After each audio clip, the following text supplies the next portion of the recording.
Est-ce que l'économie, c'est l'enjeu principal du PCQ? Je te dirais que historiquement, puis à travers, dans les différents pays, ça a souvent été la base, l'économie. Parce que finalement, l'économie, c'est un sujet plate, mais c'est un sujet pas mal important. Je veux dire, à tous les jours, on fait des transactions et c'est un feu roulant. Puis la société est basée sur l'échange, sur l'économie. Mais les conservateurs ne sont pas seulement, sont pas seulement sur l'économie. Il y a beaucoup d'autres sujets.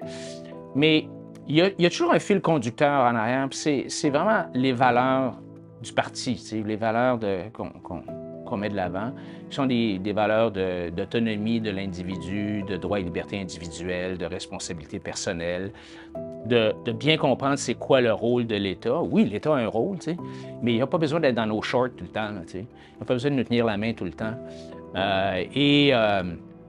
Donc, je pense que ces valeurs-là s'appliquent bien en économie, mais s'appliquent dans toutes sortes d'autres sujets. La santé, l'éducation, parce que les principes derrière qu'on met de l'avant dans nos résolutions d'économie, ce sont des principes qui sont assez similaires dans à peu près toutes les sphères de la vie. Le problème qu'on a, c'est que les médias traditionnels vont parler de nous quand on parle de sujets qui ne sont pas des sujets d'économie, mais quand c'est des sujets qui sont complètement comme out of the blue. Bon, les transgenres, il y a toujours quelques patentes qui sortent du champ gauche et ça excite les médias, puis c'est ça qui fait qu'on est en onde. Mais c'est pas ça, on n'est pas ça. Oui, on a des positions là-dessus, mais moi, j'aimerais qu'on parle beaucoup plus d'économie, puis il faut que ça soit Là, je pense que le timing est bon à part de ça, parce qu'on a de l'inflation, on a des gens qui payent 9 piastres pour la livre de beurre, là, et c'est le temps, là, parce que l'économie est en bout de piste. Quand tu mets ton X dans la boîte de scrutin, tu vas y penser. Tu vas penser à ça, tu vas dire, OK, est-ce que si je vote pour cette personne-là, en anglais, on dit « Am I going to be better off? » Est-ce que ça va-tu être mieux pour moi? Et dans les périodes de difficultés économiques comme on est actuellement, puis ça va être un bon moment pour parler d'économie, puis pas des grands principes théoriques, là. La grande question, c'est quelle balise qu'on met à l'État pour ralentir son rythme d'augmentation des dépenses? Parce que si tu le laisses lousse, c'est un cheval qui part avec le mort aux dents. La machine veut toujours grossir. Elle va se trouver toujours des excuses pour être plus grosse, plus grosse.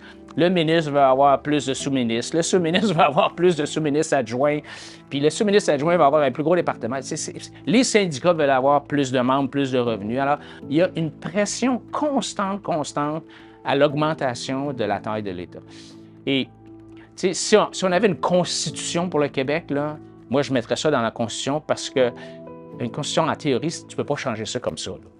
On n'a pas ça.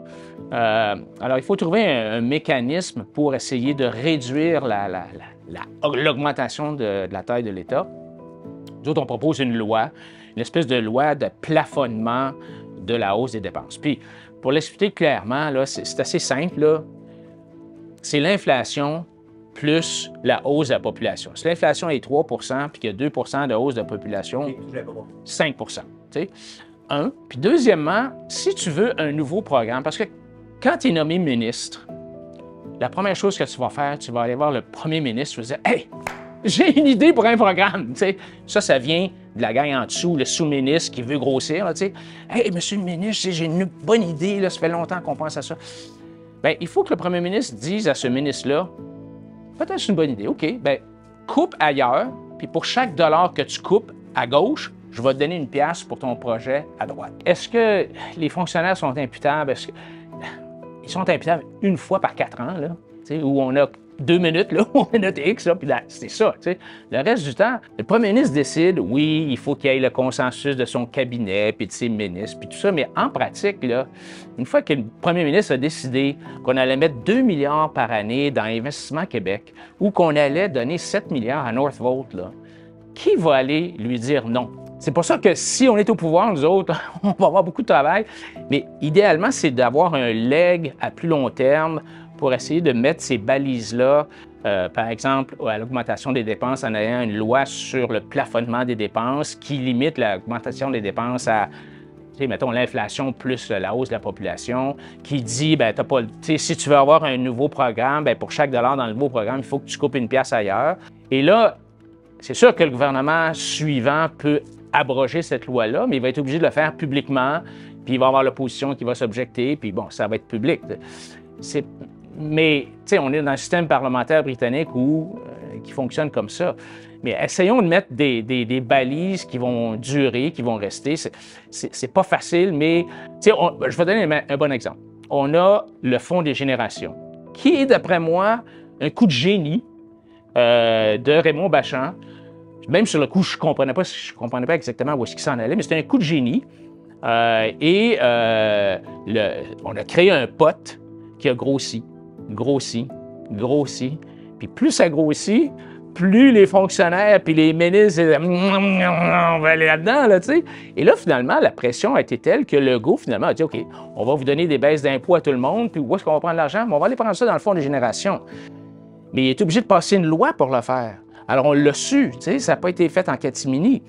Alors, il faut essayer de mettre des barrières, des obstacles pour que un prochain gouvernement ait de la difficulté à constamment augmenter la taille de l'État. La position du Parti conservateur du Québec sur les syndicats, encore une fois, il faut toujours revenir à la base. La base, c'est les droits et libertés individuelles. Alors, à cause de notre amour de la liberté, par conviction, on n'a aucune objection à ce que des syndiqués, des employés puissent se regrouper dans une association avec un syndicat pour pouvoir négocier leurs conditions de travail dans la mesure où ça se fait de façon libre et volontaire. Ça, c'est bien correct. On n'a pas de problème avec ça. Mais on veut que...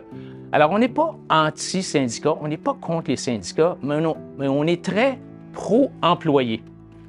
Alors, donc, on veut que les employés syndiqués puissent avoir le contrôle de leur syndicat, puissent savoir comment leurs cotisations syndicales sont dépensées, à quoi elles servent.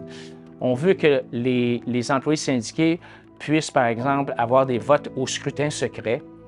Parce qu'on sait que quand tu arrives dans des assemblées plénières où tu prends des votes de grève qui se prennent à main levée, ben, c'est assez gênant d'être celui qui ne lève pas sa main. T'sais.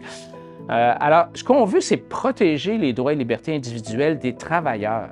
Mais je regarde actuellement la situation pas rien que des syndiqués, mais de tout le monde. Quand tu as une inflation de 8, 9, 10 par année, presque, ou 6-7 % par année, c'est certain que si le gouvernement Legault offre 2 ou 3 par année, ça ne marche pas. C'est illusoire. Puis je peux comprendre que les syndiqués soient dans la rue pour dire, bien là, on s'appauvrit.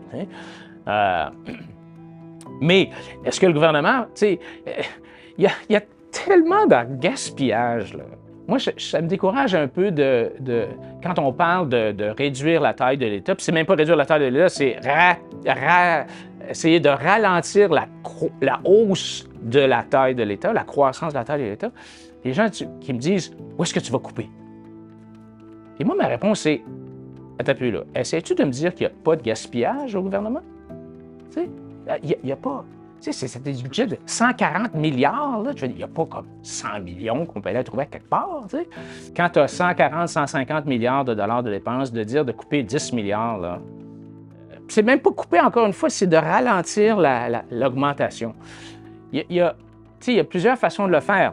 Tu as un roulement constant de fonctionnaires qui partent à la retraite. Tu sais, ça tourne quand même, là. Tu sais, les baby boomers s'en vont à la retraite. Alors, pourquoi... On pourrait très bien dire, bon, on va remplacer seulement un fonctionnaire sur 2. On peut, dans beaucoup de cas, il y a beaucoup d'entreprises gouvernementales qui peuvent être mieux gérées, qu'on peut donner en concession privée pour que ça soit plus efficace. Il y a toutes sortes de façons de le faire. Puis, quand tu deviens un gouvernement, le premier ministre donne un mandat clair, pas seulement au ministre de l'Économie, pas seulement au ministre des Finances, à tout le monde. OK, là, on réduit la réglementation. Toi, là, la semaine prochaine, au prochain Conseil des ministres, là, tu vas me faire rapport devant tout le monde, devant les 40 ou 30 ou 20 ministres. Qu'est-ce que tu as fait la semaine dernière? Là, le ministre, il retourne à son bureau et il dit à son sous-ministre, « Hey, là, Moi, là, si j'ai pas quelque chose à dire d'intelligent la semaine prochaine, on va me faire battre devant tout le monde. Mais c'est comme ça que ça marche. En Alberta, c'est comme ça qu'ils l'ont fait. En Colombie-Britannique, c'est comme ça qu'ils l'ont fait. Au Québec, on a, depuis le ministre Audet du Parti libéral, je pense que c'est au milieu du 20e siècle, là, qu'on a commencé à avoir des programmes de réduction de paperasse. Il n'y en a jamais eu autant, là. Alors, ça prend un ministre fort, un premier ministre fort, puis l'agenda, l'item numéro 1 de chaque réunion du Conseil des ministres, c'est ça. Qu'est-ce que tu as fait pour réduire la paperasse? Ça, c'est une chose. Puis la paperasse, là, tu peux réduire de la vieille réglementation dont personne ne se sert, là, mais c'est pas... Réduire la paperasse, c'est pas de prendre 2 formulaires de 20 pages chacun, puis d'en faire un de 40. C'est pas ça, là. Ça, c'est la paperasse. Mais moi, c'est de réduire la réglementation, de réduire les barrières, le fardeau réglementaire. Alors ça, c'est une chose. Tu forces les gens à être plus productifs. C'est évident. Même dans des entreprises de taille moyenne, comme moi j'ai eu, là, à certains points, tu disais, il va falloir qu'on augmente la productivité. On n'arrive pas. On peut augmenter la productivité. Troisièmement, on peut introduire de la concurrence dans, par exemple, le réseau de la santé, qui va fouetter le réseau public. Alors, il y a toutes sortes de façons de le faire. Mais il y a clairement, non, on n'abolira pas le ministère de la Santé. Non, on n'abolira pas le ministère de l'Éducation. C'est pas ça qu'on va faire. Je vais donner un exemple qui est peut-être un peu spécial. En Australie, à un certain point, eux aussi ont un ministère de l'Emploi et de la Solidarité sociale, là, quelque chose du genre. Puis, dans ce ministère-là, il y a des gens qui sont là pour aider les gens qui n'ont pas d'emploi, soit à cause du chômage ou qui sont sur le bien-être social, tout ça, à se trouver un emploi. Bien, en Australie, là, ils ont fermé ce ministère-là. Ils ont fermé cette gars-là, ils ont dit « goodbye », puis on va se tourner vers le privé parce que ça donne qu'il y a des dizaines et des dizaines d'agences d'emploi. Hein? Je veux dire, toi, là, si tu cherches un emploi, là, tu peux aller sur le web, puis il y a toutes sortes d'agences d'emploi pour trouver des emplois. Si le gouvernement offre un service que tu peux retrouver dans le privé, dans les pages jaunes, les anciennes pages jaunes qui n'existent plus, là, mais bien, pourquoi est-ce qu'il faut que ce soit l'État qui le fournisse? Hein? Parce qu'on le sait, l'État est improductif. Pourquoi? Parce qu'ils n'ont pas l'incitatif de faire des profits. Comment est-ce qu'on va balancer les livres? Hein? Où est-ce que tu vas couper? Puis ça. Alors d'abord, on va regarder du côté des revenus. On offre les plus importantes baisses d'impôts de l'histoire du Québec depuis 1650. C'est incroyable. Non, comment tu fais ça? Bien, alors, on réduit l'augmentation des dépenses à l'inflation. Ça fait une grosse différence, là. Parce qu'actuellement, l'augmentation des dépenses est de 6, 7, 8 %. Ça n'a pas l'air beaucoup entre la différence entre 3 et 7 %, mais sauf que on parle de budget de 150 milliards. Tu sais, alors, 3 de 150, vous faites votre calculatrice, c'est bien de l'argent. Un. Deuxièmement, on va diminuer les subventions aux entreprises. Et on va redonner ça en baisse d'impôts. Ça va nous permettre de donner des baisses d'impôts. Troisièmement, il y a des services la santé, par exemple, on a dit qu'on allait mettre plus de privés en santé. Nous, on pense que ça va forcer, ça va amener une augmentation de la productivité en santé. Tu sais, la santé, là, c'est gros, là. C'est la moitié. Tu sais, le 30 avril, là, quand tu envoies ton chèque d'impôt au provincial, bien, dis-toi que la moitié de tout ça, c'est ta prime d'assurance santé. C'est beaucoup, là. Il y a de l'argent à aller chercher là. La diminution de la réglementation, ça a l'air innocent, là, on en a parlé un peu tantôt, mais ça aussi, ça amène de l'eau au moulin. Parce que si tu as moins de réglementation, tu deviens plus productif, tes coûts baissent, tu fais plus de profits, puis tu payes plus d'impôts. Alors souvent, les baisses d'impôts et les baisses de réglementation génèrent des impôts additionnels parce que ça fait tourner l'économie plus vite. Alors, aussi surprenant que ça puisse avoir l'air, malgré les baisses d'impôts qu'on avait proposées sur 5 ans de 32 milliards lors de la dernière campagne électorale, on avait un budget équilibré. Et là, c'est pas inventé, là, on a soumis ça à l'Association des économistes du Québec, puis ils ont dit, bien, écoute, ça marche, tu sais, ça balance ton affaire. Alors, c'est possible de le faire. Une des choses qui est fascinante au Québec, c'est que le budget, l'argent qu'on met dans les buildings, dans les immobilisations, dans les routes, les ponts, tout ce qu'on construit, là, c'est en augmentation là, faramineuse. Là. Ça augmente sans arrêt à chaque année, ça augmente. Puis malgré tout, il y a des nids de poules, tout s'écroule, les écoles, les hôpitaux, je veux dire, c'est catastrophique, là. Et quand on a eu un colloque en économie récemment avec le parti, un des experts qui nous a illustré, nous a montré qu'au Québec, on construit et on oublie. On construit des choses, puis là, on les laisse décrépir pendant 40 ans, puis là, après 40 ans, on est en panique. T'sais, regarde le pont de Québec, regarde le pont Pierre-Laporte, regarde n'importe quoi, là. Alors, ce qu'il disait, c'est... Alors, où va l'argent? Bien, l'argent va dans des nouvelles bebelles parce que c'est bien plus payant politiquement de couper un ruban devant une nouvelle maison des aînés que de couper le ruban devant une tranchée où on a changé les tuyaux d'égout. Alors, Legault, il va dépenser... Les maisons des aînés, là, je donne cet exemple-là, il faut que je m'arrête, là. C'est 1 million de dollars par porte, par appartement.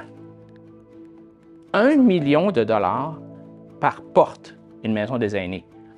Mais, alors donc, l'argent va là, l'argent va dans des nouvelles bebelles, dans la bonification, plutôt que dans l'entretien. Alors, nous autres, on dit, on va garder la même enveloppe, mais on va mettre plus d'argent sur l'entretien, puis peut-être moins de nouveaux bonbons, là. Je dis pas qu'il ne faut pas qu'il y en ait, mais franchement, les maisons des aînés, c'est un scandale. Qu'est-ce que tu vois dans la subvention? Tu vois le premier ministre avec Fitzgibbons, puis le président de Northvolt, puis la bâtisse en arrière qui a coûté 7 milliards. OK? Ce qu'on voit, et là, des emplois bien payés, tout ça. D'où est-ce qu'elle vient l'argent? Elle a été enlevée de force dans les poches d'autres entrepreneurs qui, eux, n'ont plus l'argent pour agrandir leur entrepôt, pour avoir plus d'inventaire, pour lancer une nouvelle ligne de produits, pour faire de la recherche et développement, tu sais. Alors, on ne voit pas le chômage, on ne voit pas le manque de croissance des autres, on voit seulement ça. Alors, ça, c'est ce qu'on voit, ce qu'on ne voit pas. Le pire, c'est que le problème, c'est que ce qu'on voit, le marché n'en veut pas, parce que si le projet était bon, il n'y aurait pas besoin de subvention. Si le projet n'est pas bon, il ne mérite pas de subvention. Alors, si on laisse le marché décider, je ne dis pas pour tout, là, mais quand on est dans le domaine commercial, laissons le marché décider, puis encourageons les Québécois à investir.